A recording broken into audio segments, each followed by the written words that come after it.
दोस्तों, क्या आप जानते हैं कि डोरेमोन की एक ऐसी डार्क एपिसोड थी जिसमें नोबिता ने गुस्से में आकर जियान को कत्ल कर दिया था। और क्या आपको पता है कि स्पंज बॉब कार्टून्स में खुदकुशी की तरगीब दी गई है। प्लस टॉम एंड जेरी की एक ऐसी डार्क एपिसोड है जिसमें जानवरों के मासूम बच्चों का कत्ल दिखाया गया है। आज की इस वीडियो में मैं आपको फेमस कार्टून्स के डार्क सीक्रेट्स बताऊंगा। तो शुरू करते हैं अपना काउंटडाउन।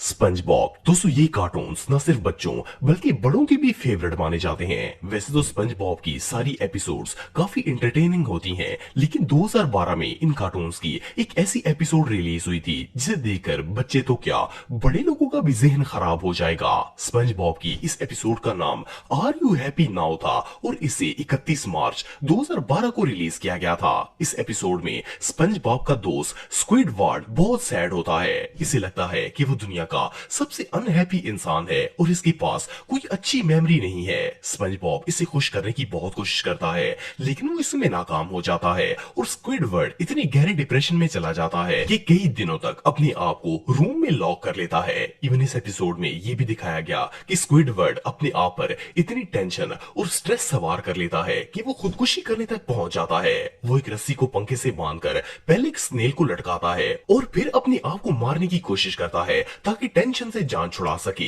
अगर देखा जाए तो ये चीज बच्चों पर बहुत ही नेगेटिव इंपैक्ट डालती है, क्योंकि कभी कभार बच्चे भी काफी स्ट्रेस में आ जाते हैं और फिर इनसे भी इसी तरह की हरकत की तवक्का की जा सकती है।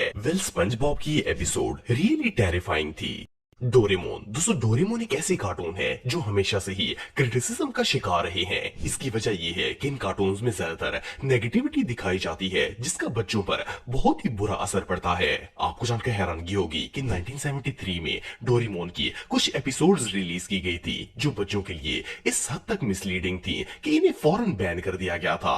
फॉर एग्जाम्पल, इन एपिसोड्स में नोबिता को एक चालाक और इंतहाई गुस्से वाला बच्चा दिखाया जाता है। इसे इतना शदीद गुस्सा आता है कि एक दिन तो ये जियान को गुस्से में आकर कत्ल ही कर देता है। सिर्फ इतना ही नहीं, बल्कि डोरेमोन जो कि एक एलियन रोबोट होता है और इसके पास बहुत सारे गैजेट्स होते हैं, लेकिन इस सीरीज में डोरेमोन इतना बेवकूफ होता है कि इसे इन गैजेट्स को यूज करना नहीं आता और वो हर किसी का नुकसान करता है। मोर ओवर, कुछ एपिसोड्स में तो डोरेमोन और नोबिता इतनी डरावनी आवाजें निकालते हैं कि इन्हें सुनकर बच्चे डर जाते हैं। ये सब चीजें बच्चों के लिए इतनी नेगेटिव और मिसलीडिंग थी कि ये सीरीज बंद कर दी गई थी। बाद में इन कार्टून्स में बहुत सारी चेंजिंग्स की गई और दोबारा से इनकी टेलीकास्ट शुरू हुई थी। Tom and Jerry. दोस्तों, दुनिया में शायद ही कोई ऐसा बच्चा होगा जिसने टॉम एंड जेरी कार्टून्स ना देखी हों। वैसे तो इन कार्टून्स को बच्चों के फन और एंटरटेनमेंट के लिए बनाया जाता है, लेकिन क्या हो अगर मैं आपसे कहूं कि टॉम एंड जेरी कार्टून की कुछ एपिसोड्स ऐसी हैं जिनमें ह्यूमन सोसाइटी की डार्क रियलिटीज भी दिखाई गई हैं। फॉर एग्जाम्पल, 1949 में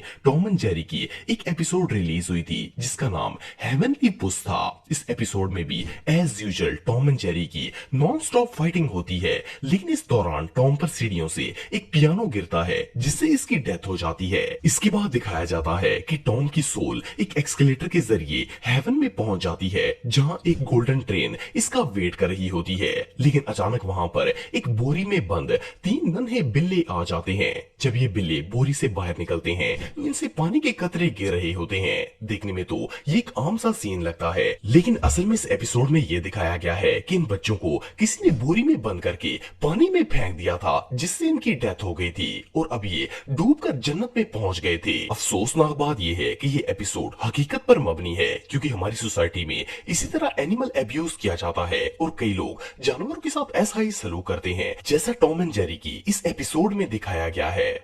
फिनियस एंड फर्ब। दोस्तों, 2007 में रिलीज होने वाले ये कार्टून भी किसी कंफ्यूजन से कम नहीं है। इनमें इस हद तक नेगेटिविटी और मिसलीडिंग दिखाई गई है कि इन्हें देखने के बाद बच्चे कभी भी आपस में प्यार से नहीं रह सकते। फर्स्ट ऑफ ऑल तो इनमें दिखाया जाता है कि कैंडस, जो कि इस कार्टून की मेन कैरेक्टर होती है, वो अपने भाइयों से बिल्कुल भी प्यार नहीं करती। कैंडस हमेशा पेरेंट्स को अपने छोटे भाइयों की शिकायतें लगाती रहती है ताकि इन्हें मार पड़ सके। सेकेंडली, 2009 में इन कार्टून्स की एक एपिसोड एपिसोड रिलीज हुई थी जिसका नाम Phineas and Ferb get busted था। इस एपिसोड में तो कैंडस ने हद ही कर दी थी। ये अपने माँ बाप को दोनों भाइयों के इतना खिलाफ कर देती है कि वो गुस्से में आकर इन्हें बोर्डिंग स्कूल भेज देते हैं ताकि वो इंसान बन सके। लेकिन वहाँ का टीचर इनके साथ बहुत ही बुरा सलूक करता है। वो ब्रूटल टीचर ना सिर्फ इन बच्चों की इमेजिनेशन को खराब करता है बल्कि इन दोनों की माइंड्स को भी कंट्रोल करने की कोशिश करता है। अगर देखा जाए तो हमारे यहाँ मोस्टली स्कूल्स में भी ऐसा ही सीन देखने को मिलता है। टीचर बच्चों पर इतना ज्यादा प्रेशर डालते हैं कि वो खौफ के मारे दब कर रह जाते हैं। प्लस इन कार्टून्स में बच्चों में अपने बहन भाइयों के खिलाफ नफरत पैदा होती है और वो भी अपने पेरेंट्स के जरिए एक दूसरे को नीचा दिखाने की कोशिश करते रहते हैं। अगर रियल लाइफ में देखा जाए तो ये कार्टून किसी भी लिहाज से एंटरटेनमेंट नहीं है बल्कि इनसे तो नेगेटिविटी ही फैल रही है। करेज द गॉडली डॉग। दोस्तों ये कार्टून्स बहुत सारे बच्चों के फेवरेट हैं। इन कार्टून्स में करेज एक डॉग है जो बहुत ही डरपोक होता है। ये अपने ऑनर्स के साथ एक फार्म में रहता है। अगर इन कार्टून्स की डार्क एपिसोड्स के बारे में बात की जाए तो इनकी एक या दो नहीं बल्कि सारी की सारी एपिसोड्स में ही कुछ न कुछ अनयूजुअल देखने को मिल जाता है।